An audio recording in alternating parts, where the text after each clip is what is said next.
우리가 최근 2주 수요 예배 생각해 보면 하나님께서는 우리에게 은혜의 보좌로 담대히 나아갈 수 있는 그런 권리를 우리에게 주셨다 하는 걸 봤고요. 그리고 복음은 다름이 아니라 은혜다. 그래서 모든 우리 삶의 모든 영역에서 은혜가 왕노릇하게 하라, 은혜가 왕노릇하게 하라 하는 그런 말씀을 우리가 보았습니다. 하나님이 우리에게 이렇게 은혜를 누리도록 하나님 은혜 안에서 안식을 누리도록 허락을 하셨는데 우리의 삶은 어떤가 그걸 돌아보고 거기에서 또 우리가 풀어야 할 숙제 또 그런 것들을 우리가 계속 찾아보면 좋겠습니다. 오늘 본문에서 보니까 바울 사도가 이 복음을 전하면서 마음에 큰 부담이 있어요. 이게 이제 이스라엘 사람, 유대인들을 향한 그런 부담감입니다. 이들이 하나님을 모르고 그리스도를 모르고 하나님이 베푸신 은혜를 몰라가지고 지금 그리스도를 박해를 하고 십자가에 달아 죽게 한 그런 장본인들 아닙니까? 이분들은 그러면 이 사람들은 유대인들은 하나님이 버리시는 거냐? 그건 아니라는 거죠. 그러면서 지금 여기 중요한 포인트, 이 사람들에게 있어서 가장 중요한 포인트가 열심히 있다는 겁니다. 하나님 성경은 열심히 있습니다. 자기도 열심히 있었듯이 열심히 있는데 잘못된 지식을 가지고 열심을 낸다는 거죠. 내가 정언하노니 그들이 하나님께 열심히 있으나 올바른 지식을 따른 것이 아니니라. 하나님의 의를 모르고 자기 의를 내세우고 자기 의를 세우려고 힘써서 그렇게 하다 보니까 오히려 하나님의 의를 배척하는 그런 결과가 됐다는 거죠. 그래서 이 자기의 의를 내려놓고 하나님의 의를 참 붙들고 그래 해야 되는데 그 방법은 그리스도다. 지금 이스라엘 사람들이 열심히 신앙생활을 하는 그 근거가 율법인데 이 율법은 결국 그리스도로 마침이 된다. 율법의 마지막 마스터피스는 바로 예수 그리스도가 율법의 마침이다. 그렇게 말했습니다. 그리스도가 율법의 마침이다. 이 말이 우리가 어떻게 이해해야 될 이야기인가? 그걸 또 우리가 물론 잘 알지만 또 한번 다시 새겨보고 그것이 우리 삶 속에 또 적용되고 그러면 좋겠습니다. 근데 여기서 말하는 율법이라는 것은 단순히 시내산에 받은 10계명과 나머지 계명 이것만 말하는 건 아니죠. 그리고 우리가 이제 율법이라고 얘기할 때는 예수님께 율법사가 물어봤잖아요. 가장 큰 계명이 뭐냐 했을 때 마음을 다하고 뜻을 다하고 힘을 다해 좀 너의 하나님을 사랑하라. 이게 첫째 되는 계명이고 두 번째는 내 이웃을 내 몸과 같이 사랑하라 하셨어요. 이게 또 계명 아닙니까? 그리고 예수님께서 그 다음에 산상수훈을 비롯해서 사랑의 계명을 말씀해 주셨습니다.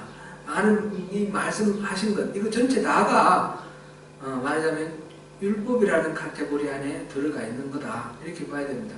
우리가 이제 율법주의에 대해서 얘기를 하면서 이 율법들은 하나님의 은혜로 우리에게 주신 것이기 때문에 이거를 잘 우리가 율법은 그냥 우리 저주하거나 재앙으로 주신 건 아니라는 거죠. 이 율법을 예수님께서 율법을 파괴하러 오신 게 아니라 율법을 완성하러 오셨다 그랬으니까 율법을 완성하신 예수님에게서 이 율법의 모든 것들 그 율법을 주신 하나님의 그 마음 의도 그것이 충족될 수 있도록 우리가 그렇게 율법을 받아들여야 된다는 거죠. 이 율법에 열심을 내는 것은 그러므로 우리가 자기의 의를 드러내는 것이 되면 결국 유대인들과 똑같아야 됩니다. 이 말씀대로 살아가는 것이 이제 율법을 지키는 건데 말씀대로 살아가는 것이 자기의 의를 내세우는 거면 결국은 우리는 버림받는 거가 되는 것입니다. 그것은 바로 하나님의 하나님의 의에 복종하지 아니하는 그런 결과가 되기 때문에 그렇습니다. 그래서 유대인의 이 열심, 하나님의 의를 아는 지식이 없는 이것과 다르게 우리는 하나님의 은혜를 아는 그런 열심으로 주님 앞에 써야 되는데 그거는 내 스스로 이게 판단한 어떤 기준에 따라서 이거 정도 하면 만족하겠다 하는 그런 차원이 아니고 하나님의 마음에 우리가 맞게 그렇게 말씀을 따르는 것입니다. 오늘 이 부분에 대해서 이 부분은 여러 가지로 우리가 살펴볼 수 있겠지만 오늘 이 부분에 대해서 은혜와 이 율법 하나님의 의 이거를 우리 삶 속에서 또 다른 각도에서 찾아보려고 합니다. 제가 읽어드리는 글 중에서 혹시 우리에게 해당되는 글이 있는지 제가 여러 개 있는 중에 몇 개만 골랐고요. 한번 생각해 보시겠습니다. 이게 이제 한 실마리가 될 수 있으니까 제가 읽습니다. 저는 그리스도인입니다. 지난 30년 동안 저는 발버둥 치듯 살아왔습니다. 저희 문제란 다른 게 아닙니다. 저는 한시도 마음이 차분하지 않습니다. 그리고 저는 늘 잘하려고 아니 실은 더 잘하려고 애를 씁니다. 실수를 하게 될까봐 그렇게 두려울 수가 없습니다. 그런 게 있고요. 하나는 제게는 온갖 종류의 비현실적인 기대들이 있습니다. 또한 저는 불가능한 행위들을 시도하며 많은 율법적인 규칙들을 지킴으로써 하나님의 인정을 받으려고 애를 씁니다. 저는 하나님의 사랑을 얻어내야만 한다고 생각했고 그것은 제 삶의 거의 전부를 빼앗아갔습니다. 이런 글도 있습니다. 또 저는 사랑을 하고자 열심히 애씁니다. 그러나 저는 매우 비판적이고 판단적이며 배우자와 자녀들에게도 아주 냉정하게 대합니다. 그들 쪽에서 어떤 조그만 실수만 보여도 저는 화를 내며 폭발하고 맙니다. 그리고 나서는 죄책감을 느끼며 우울에 빠집니다. 우리 가족들은 사랑이 많고 잘 용서해 줍니다. 그러나 그것이 사태를 더 악화시킬 뿐입니다. 이것은 저절로 반복되는 하나의 유형이 되어버린 것 같습니다. 이런 것은 어떻습니까? 또 저는 열심히 노력할수록 열심히 실패합니다. 하지만 좀 지쳤다고 해서 노력을 아예 그만둬버리면 엄청난 정죄감이 찾아옵니다. 이것은 일종의 굳어진 유형인 것 같습니다. 또 이런 것도 있습니다. 저는 하나님이 참 많은 복을 주셨다는 것을 압니다. 그러나 그것 때문에 늘 불안하고 죄책감이 듭니다. 내가 이 좋은 음식을 먹어도 되나? 내가 이 좋은 옷을 입어도 되나?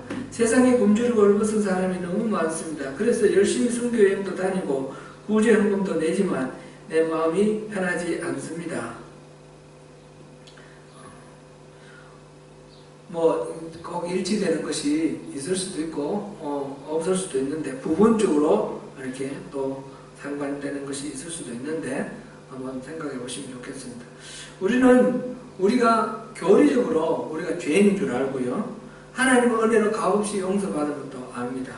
구원받은 하나님 나라의 백성이 되었던 것도 압니다. 그러나 그 은혜를 누리면서 우리가 이 땅에서 천상의 삶을 누려야 되는데 과연 우리가 그렇게 우리 일상의 삶 속에서 진짜 천국이다.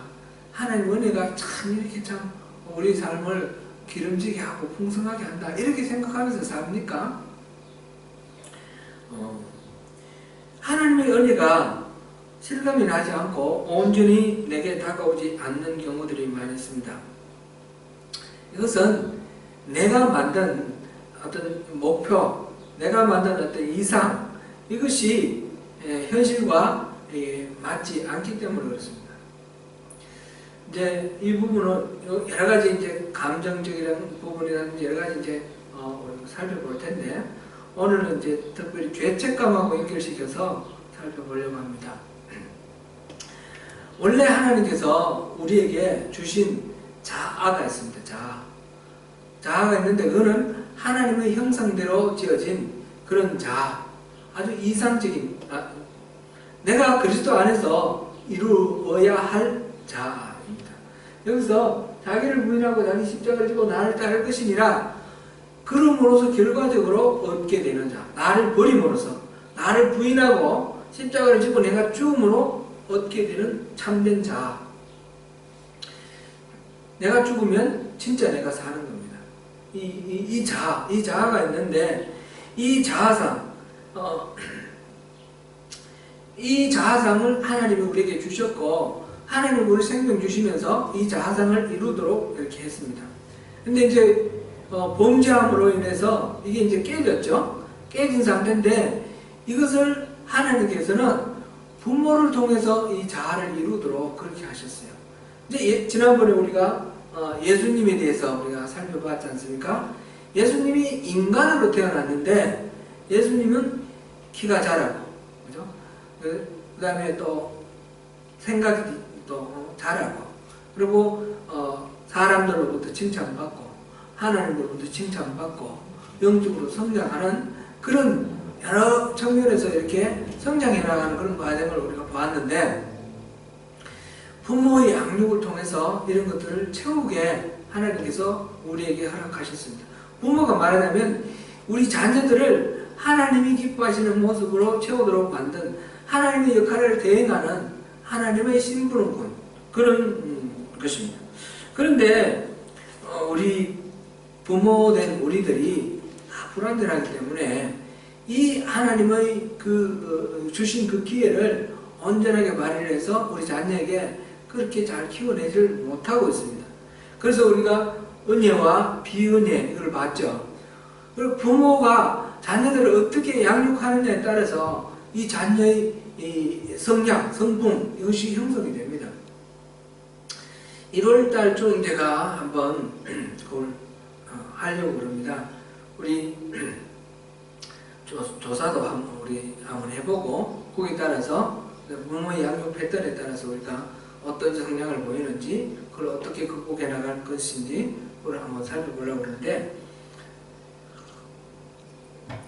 부모가 어떻게 이 자녀를 키우느냐에 따라서 우리 성향이 달라지는 거죠. 부모가 수용적이냐, 또 어떤 소속감이 있게 했냐, 애정을 쏟으셨냐, 잘 인정해 주느냐, 또 훈계는 적절하게 잘 해주셨느냐, 이런 요소들. 또 반대로 거꾸로 부모가 거부를 하고 조롱하고 회피하고 또 억압하고 지나치게 규율하고 또 이 능력을, 최근에 보면 그런 사건들이 많이 나오는데, 뭐 부모가, 특별히 아버지가 자녀를 이렇게 성적으로 학대하고 이런 일들이 많이 나오지 않습니까? 그건 엄청난 데미지가 되는 거죠. 그런 식으로 부모를 통해서 채우라고 하나님께서 남겨놓으신 여지가 있는데, 그거를 부모가 잘 채우지 못했을 때에, 그럴 때에 이 성향이 왜곡되고 마음에 이제 그늘이 생기고 상처가 생기는 겁니다. 그랬을 때 스스로 이 부분을 완전하게 채우고자 하는 욕구가 생기는 겁니다. 그래서 부모로부터 채우지 않은 것을 스스로 채우고, 부모로부터도 인정받고 사회적으로도 인정받고 하나님으로부터 인정받고자 하는 그런 목표가 생깁니다. 그런데 그 목표는 대체로 우리가 생각할 수 있는 그런 정상적인 목표 이상 초인적인 에고, 슈퍼에고의 그런 목표를 삼아서 그걸 초인적 자아를 설정을 합니다. 그래서 그거를 이루려고 노력을 하는데, 그 목표에 도달하기 위해서 애를 씁니다. 그렇게 해서 모든 사람들로부터 인정도 받고 자기 스스로도 만족하고 그러려고 하는데, 그것이 안 되기 때문에 끊임없이 이제 문제 속에 빠지게 되는 거죠. 완전해지려는 욕구, 우선순위가 망가지는 것, 또 이런 책임을 끊임없이 남에게 전가시키는 것, 그 다음에 그 자기의 욕구가 이루어지지 못했을 때 분노가 막 폭발하는 이런 것들, 이런 모습들로 나타납니다. 자신을 초인적인 자아가 될 수 있다라고, 그리고 당연히 내가 이 정도로 살아야지 이렇게 생각하는 그것이 당위성의 그 논리가 우리를 막 힘들게 만들고, 당위성의 폭정, 그렇게 말합니다. 이제 부모가 예를 들어서 술을 많이 먹고 술주정이 심하고 이런 부모 밑에 태어난 자녀는 대체적으로 극단적인 두 가지 성향으로 갈라집니다. 중간지대가 물론 없는 건 아니지만 적고 두 가지로 갈라집니다. 하나는 부모 아버지 똑같이 술주정뱅이가 되거나 아니면 아주 극단적으로 술을 안 먹고 금주하고 아주 금욕적인 삶을 살거나 이런 것들이 부모로부터 채워지지 않은 것들을 스스로 목표를 높게 세워서 이렇게 살아가는 모습이라 이렇게 볼 수 있겠습니다. 그런데 현실적으로는 그것이 이루어지지 않기 때문에 실패하고 좌절하면서 난 왜 이런가? 나 분명히 할 수 있는데 왜 이러지? 그러면서 자존감이 계속 낮아지고 자존감이 낮아지면서 결과적으로는 자기 비하, 자기 정죄에 빠지거나 또는 자기 책망, 자기 속죄, 자기 고문, 자기 파괴 등의 양성으로 나옵니다. 이런 식으로 계속해서 자기가 설정한 그 초임적인 이 목표가 너무 높고 그것을 열심히 일을 해서 그거를 노력을 통해서 그걸 이루려고 하는 과정 속에서 겪는 좌절감, 실패감 이것 때문에 죄책감에 사로잡힌다는 거죠. 열심히 살면서도 늘 부족함을 느끼고 경건을 지금 제가 말씀드리는 것은 믿지 않는 사람들 얘기가 아니에요. 그리스도인들을 얘기하는 겁니다. 그리스도인들 나름대로 열심히 신앙생활을 하면서 살려고 하는 사람들 중에서 우리가 이런 특색을 봅니다. 죄책감은 우리가 만든 어떤 도덕적인 기준에 도달하지 못했을 때 느끼는 그런 마음의 부담감, 그런 느낌, 그런 것인데 이것은 사실은 꽤 필요하죠. 꼭 우리 인생에 죄책감이 없는 건 또 문제입니다. 예를 들면 한국에서 열 몇 명 죽인 그 유영철 같은 사람 있잖아요. 이런 사람 죄책감 없어요. 사람 죽이고도 유튜브에 간혹 가다가 제가 이렇게 보니까 그 미국 사람을 30몇 명 죽였다고 그러는데 재판하는데 사람들이 그 피해자들의 부모가 나와가지고 막 울부짖으면서 막 저주하는 사람도 있고 그런데 싱긋이 웃고 있어요. 그런 사람도 있어요. 그죠? 그건 이상한 거잖아요. 사이코패스. 마땅히 죄책감을 느껴야 될 때 느끼는 것이 당연하죠. 그거 안 느끼면 그건 이상한 거죠. 우리가 하나님께서 부흥을 주실 때에 회개를 하라고 했습니다. 회개라는 건 뭡니까? 우리의 죄에 대해서 인식을 하고 죄책감을 갖는 겁니다. 죄책감을 갖고 거기서부터 시작해서 하나님의 은혜를 구하면서 기도하면서 하나님 얼굴 구하고 돌아서는 것 아닙니까? 그러니까 죄책감 자체가 나쁜 건 아닙니다. 그런데 이런 정상적인 죄책감을 얘기하는 것이 아니라 비정상적인 죄책감, 잘못된 그릇된 죄책감이 있다는 것입니다. 그릇된 죄책감이 우리를 하나님 앞에서 천국의 삶을 누리지 못하게 만드는 그런 장애물이 되는 것입니다. 그거는 이 죄책감이 극단적으로 치달아서 자기를 파괴합니다.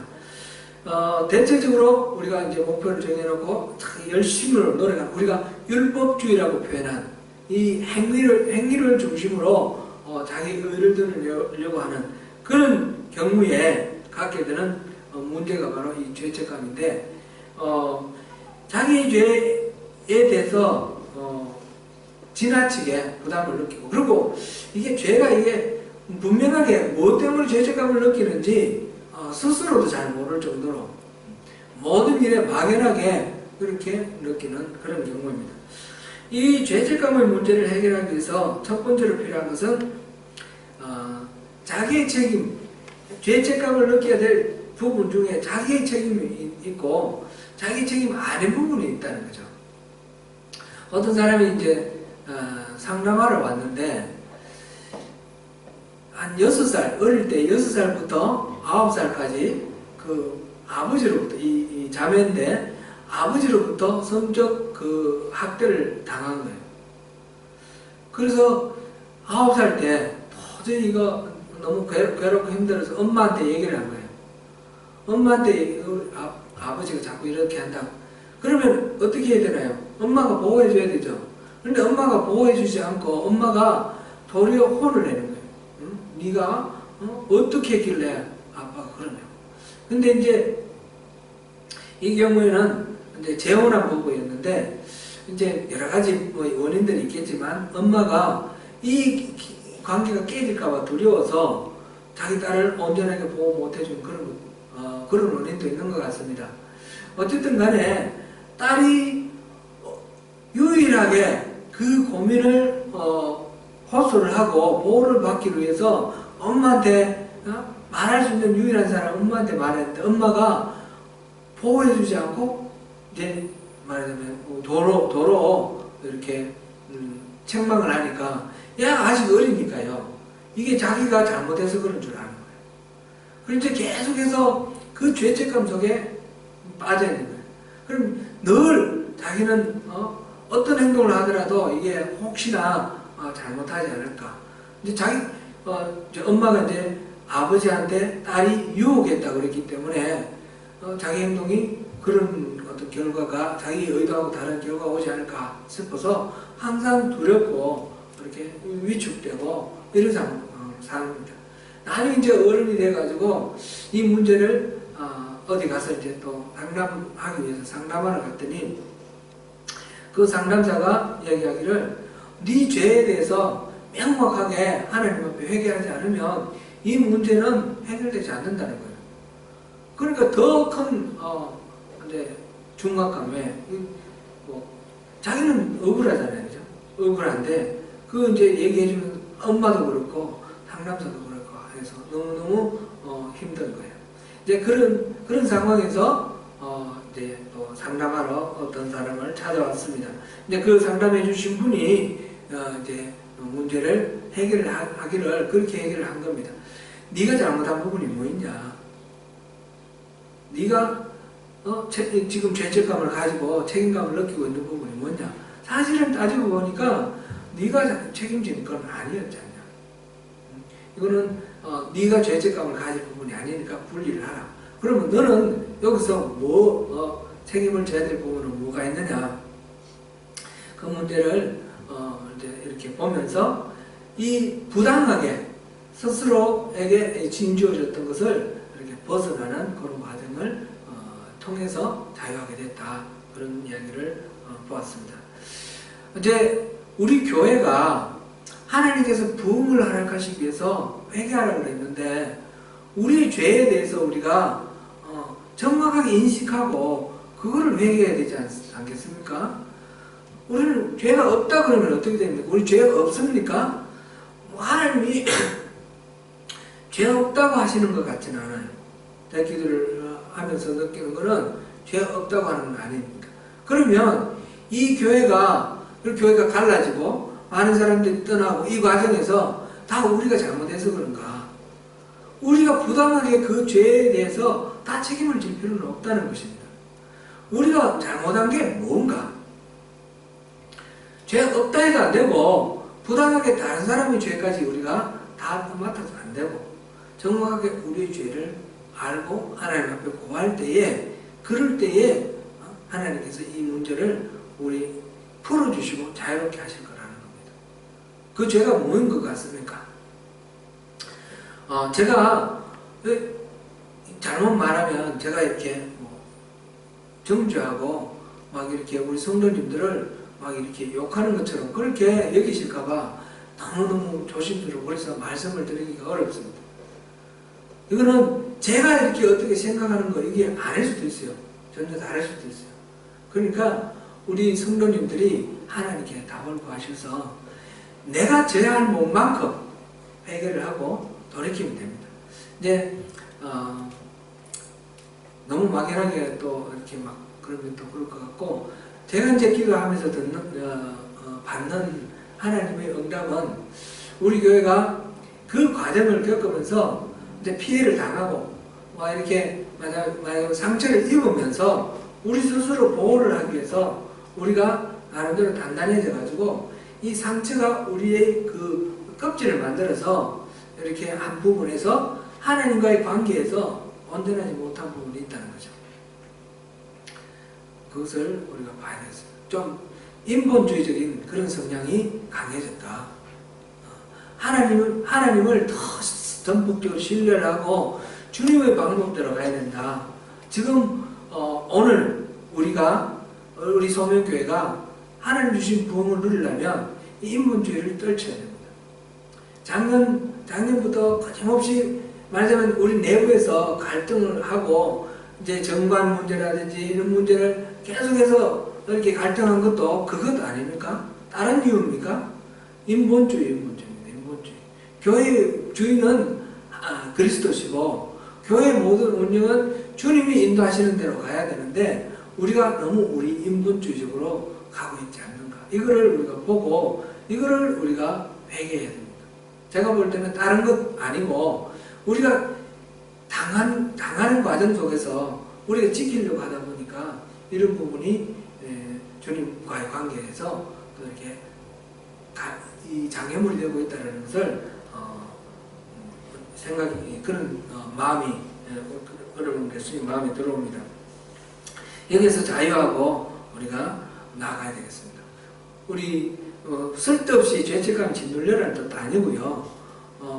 우리는 아무 죄 없는데 왜 우리에게 그러냐 이런 식으로 또 생각해도 안 된다라는 거죠. 우리는 하나님께서 우리에게 부흥을 주시려고 이거를 원하시는 겁니다. 기도하기를 원하십니다. 그래서 기도하고 극복하기를 원하십니다.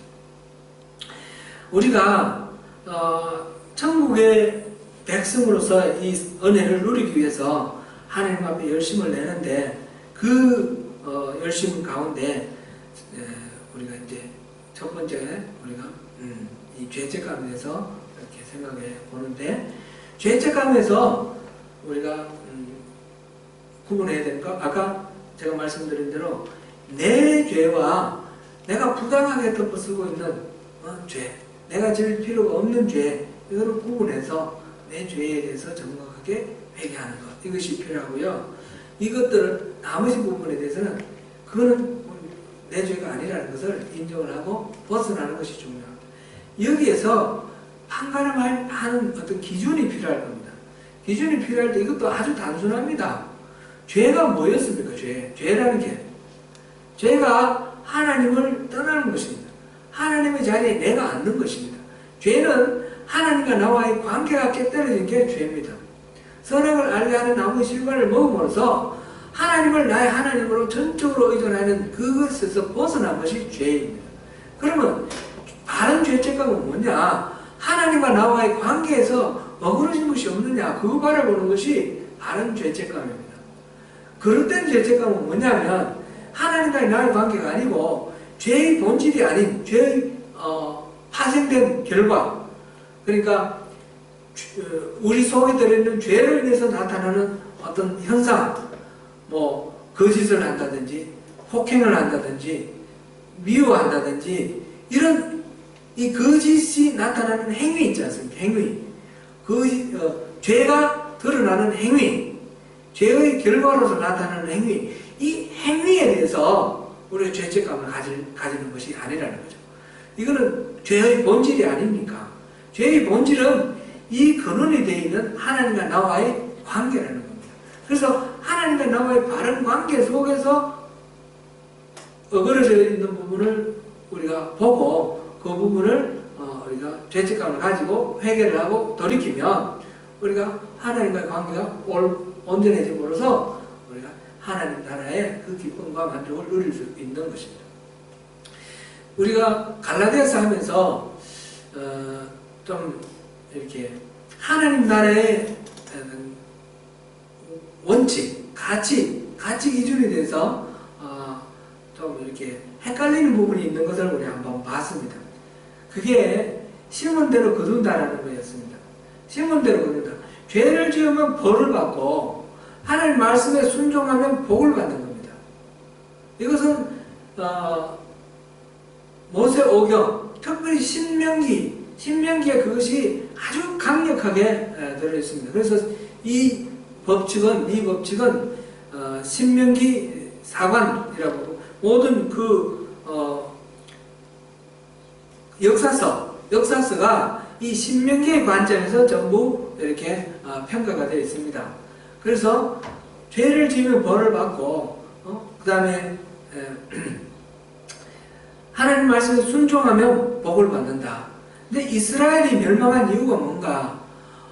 586년에 유다가 망함으로써 이스라엘 민족 전체 남북으로 갈려졌던 나라가 완전히 다 멸망하는 결과가 되었습니다. 완전히 멸망한 그 결과가 이유가 뭐냐? 바로 우상을 숭배하고 죄를 지었고 하나님을 떠났기 때문이다. 하나님을 떠났으니까 당연히 벌을 받고 징계를 받고 끝나는 겁니다. 그죠? 이게 이제 성경에 나오는 제 첫 번째 가치입니다. 첫 번째 가치. 근데 여기만 머물러 있는 것이 아닙니다. 여기만 머물러 있었으면 불교하고 아무런 구별이 없습니다.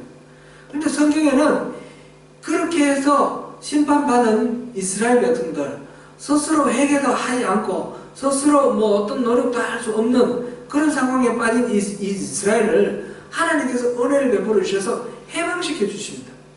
바벨론 포로 상태에서 귀환시켜 주지 않습니까? 자기들이 독립운동한 것도 아니고 어떤 노력도 한 것도 아닙니다. 고레스가 왕이 되면서 일방적으로 해방령을 내려버렸습니다. 그래서 돌아가서 해방이 됩니다. 이것이 제2의 가치관입니다. 이게 다른 종교에는 없는, 기독교에만 있는, 성경에만 있는 그런 가치입니다. 그 가치의 절정이 바로 예수님입니다. 예수님이 우리 인간으로서는 모든 죄인이 사망에 이르게 되었고 의롭다 일컬음 받을 사람이 하나도 없는데 예수님이 오셔서 십자가를 지심으로 우리 죄의 값을 다 지불하시고 우리를 의롭다고 해주신 거예요. 이게 일방적인 하나님의 은혜입니다. 일방적인 하나님의 은혜.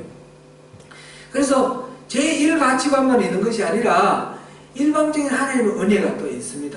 이게 이제 성경에 두 가지 은혜가 이렇게 교차적으로 나옵니다. 욥기라든지 이런 거는 에스겔 뭐 이런 데 보면 이거는 이사야에서도 나오고요. 이거는 신명기적인 입장에서는 해결할 수 없는 거예요. 신명기의 가르침으로는 이거는 이해가 안 되는 부분이에요. 그거를 뛰어넘는 거라는 거죠. 뛰어넘는 그런 가치관이 있습니다. 이제 그런데 또 하나의 의문이 생기는 게, 그러면 포로로 끌려가 있던 사람들이 귀환을 해서 이스라엘에 돌아왔잖아요. 이스라엘 본토 팔레스틴 지방으로 돌아와가지고 그들이 성전을 회복하고 성벽을 쌓고 새로운 이스라엘을 출발을 합니다. 그런데 그 이스라엘에 당연히 하나님께서 그러면 은혜로 회복시켜 주시니까 복을 주시고 이 나라가 또 안정을 잘 이루고 이 사람들이 하나님을 잘 섬기는 그런 이스라엘의 회복이 이루어져야 되지 않습니까? 그런데 실제로는 어떻습니까? 그렇지 못하다는 거죠. 말라기에 보면 이들이 완전히 타락되어 있고 하나님 이들 또 버리신다고 그래요. 너희들이 나를 버리면 나도 널 버리겠다. 우리가 어떻게 버렸습니까? 막 이렇게 막 항변하기도 하고요. 그런 이런 상황이 오는 거예요. 제1법칙, 죄를 지으면 벌 받고 또 순종하면 복 받는다. 이것을 뛰어넘는, 이것을 넘는 하나님의 은혜가 와서 죄가 있음에도 불구하고 하나님 일방적인 사랑으로 용서해 주신다. 그러면 용서받았으면 그 다음에는 모든 게 잘 돼야 되지 않습니까? 그런데 용서받은 그들에게 하나님이 말씀하시는 게 너희들이 이렇게 하기 때문에 벌 받는다라고 또 나와요. 제1법칙이 다시 적용되는 거예요. 우리 갈라디아서에 보니까 이 율법주에서 벗어나라. 하나님 은혜로 의롭다고 일컬음을 받았기 때문에 율법에 의지하지 마라 말씀하고 마지막에 나온 게 뭐였습니까? 심은 대로 거둔답니다. 육으로 심으면 멸망할 것을 거두고 성령으로 심으면 영생을 거둔다 그랬습니다. 그러니까 1법칙, 2법칙 다음에 다시 1법칙으로 돌아오는 거예요. 그럼 이러면 그럼 다시 그럼 율법주의로 돌아가야 됩니까? 이런 문제가 되는 거죠. 이 율법주의로 돌아가자 그런 뜻이 아닙니다. 우리가 이 부분을 그리스도가 율법의 완성이라는 말의 이 의미가 바로 그것을 말하는 겁니다. 지금 우리 돌아온 탕자 한 그 비유를 한번 생각해 보겠습니다. 둘째 아들이 아버지의 유산을 받아서 허랑방탕하게 쓰다가 완전히 망했습니다. 이 사람은 죄를 지었기 때문에 벌 받아야 됩니다. 그렇죠? 그런데 이 사람이 돌아오니까 아버지가 그를 안아주고 그에게 목욕을 시켜주고 새 옷을 갈아입고 신발을 갈아 신게 하라. 이거는 반지도 끼워주고, 이 말은 무슨 말입니까? 아들의 신분을 회복시켜 주라는 것입니다. 이거는 다른 아무것도 아니고 하나님의 일방적인 은혜를 나타내는 그것입니다. 아버지가 일방적으로 받아주었지 않습니까? 일방적으로 사랑해주고. 자, 그 다음에 둘째 아들이 그 집에 살면서 내가 아버지가 나를 다시 아들로 받아주셨으니까 내가 아버지의 그 은혜에 감사하면서 열심히 노력해서 보답하면서 살아야겠다. 이렇게 하면 다시 율법주의로 빠지는 겁니다. 이거는 성경에서 말하는 바람직한 그런 게 아닙니다. 우리가 이제 신앙생활 할 때 자칫 잘못하면 하나님의 그 은혜에 감사하면서 내가 열심히 신앙생활해서 하나님께 보답해야지, 이런 식으로 생각하기 쉽고, 예수님의 그 행적을 따라서 열심히 배워서 예수님을 닮아야지, 이런 식으로 생각하기 쉽습니다. 근데 이렇게 되면 이거는 첫 번째 가치관, 두 번째 가치관 같다가 다시 첫 번째 가치관으로 백업해서 율법주의로 빠지는 겁니다. 그게 아니고 여기서 한번 생각해 보십시오. 이 둘째 아들이 그 다음에 아버지 집에 와서 다시 아버지와 아들의 관계가 회복됐지 않습니까? 그 다음에 살아가는 삶이 어떻겠습니까? 아버지 눈치 보면서 보답하려고 열심히 살겠습니까? 아니면 아버지 그 사랑이 좋아서 아버지 서로 사랑하는 그 사랑의 관계가 회복됐으니까 기쁨 속에서 그냥 살겠습니까? 기쁨 속에서 살게 되지 않겠습니까? 그러면 당연히 아버지를 기쁘게 해드리기 위해서 열심히 살아가는 거죠. 바르게 살아가는 거죠. 다시는 어랑방탕하게 안 가고, 이거는 벌받기 위해서나 또는 다른 것이 아니고 은혜에 보답하기 위해서가 아니고, 관계가 회복되었기 때문에 회복된 관계 속에서 그 사랑을 누리며 살아가는 모습인 것입니다. 우리가 이 율법의 집에서 벗어나서 하나님의 은혜에 들어왔으면 이제는 다시 율법의 지배로 돌아가는 것이 아니라 은혜 안에서 심은 대로 거두는 그 삶. 그러니까 은혜를 누리면서 그 사랑의 관계가 회복된 상황 속에서 하나님과의 관계를 이루어 나가는 그런 삶을 살아가게 되는 것입니다. 그것이 우리가 복된 삶을 사는 겁니다. 지금 죄책감의 문제가 그 관계 회복이 안 되어 있기 때문에 내가 노력을 함으로써 나의 초인적인 자아의 목표에 도달해야 되겠다 라는 이 목표를 위해서 내가 열심히 행위를 통해서 이것을 이루려고 노력하기 때문에 거기서 좌절되고, 그것 때문에 죄책감에 짓눌리게 되는 것입니다. 하나님과의 관계 회복, 하나님과의 관계 회복, 하나님이 우리에게 베풀으신 은혜를 그 은혜 속에서 들어가서 누리는 것, 은혜가 왕노릇하게 하는 것, 그것을 위해서 우리가 이 부분을 해결해야 되는 것입니다. 죄책감, 그걸 해결해야 되는데 어떻게 해결하라고 하셨습니까? 말씀드렸습니까? 첫 번째 죄책감이 이게 내가 지은 죄와 내가 짓지 않은 죄를 분리하라. 두 번째는 죄의 본질을 보라.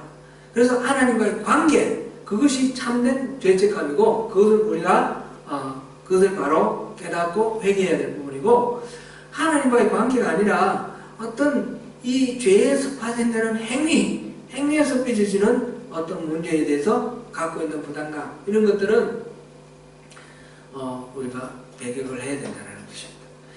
신앙의 본질에 들어감으로써 신앙의 본질, 하나님과의 관계, 친밀한 관계, 그 교제의 회복, 사랑의 회복, 은혜 속에서 살아가는 그것을 회복하게 될 때 이 자동적으로 해결되는 것입니다. 자동적으로 해결되는 그런 것으로 우리가 천국의 삶을 누리게 됩니다. 오늘 이 본문, 그리스도가 그래서 율법의 완성입니다. 그리스도 안에서 우리가 그리스도 십자가를 지심으로 우리 죄를 용서하셨고, 그리스도가 부활하심으로 죄를 이기셨고, 그리스도가 성천하심으로 천국을 우리에게 허락하셨습니다. 그래서 그리스도와 연합한 가운데 우리는 이미 그리스도와 함께 하나님 보좌 우편에 사는 것입니다. 그것이 이제 이 율법을 다시 지키지 않아, 율법을 지키는 것이 어떤 우리 행위로 율법을 지키는 것이 아니라 하나님과의 관계 속에서 그 율법의 은혜를 누리는 것이죠. 은혜를 누리는, 그래서 그리스도가 바로 율법의 완성이다. 이 마친다는 말은 율법의 완성이다. 이렇게 표현할 수 있겠죠. 이 율법의 완성, 그리스도 안에서 천국을 누리시는 저와 여러분이 되시기를 축원합니다. 아멘.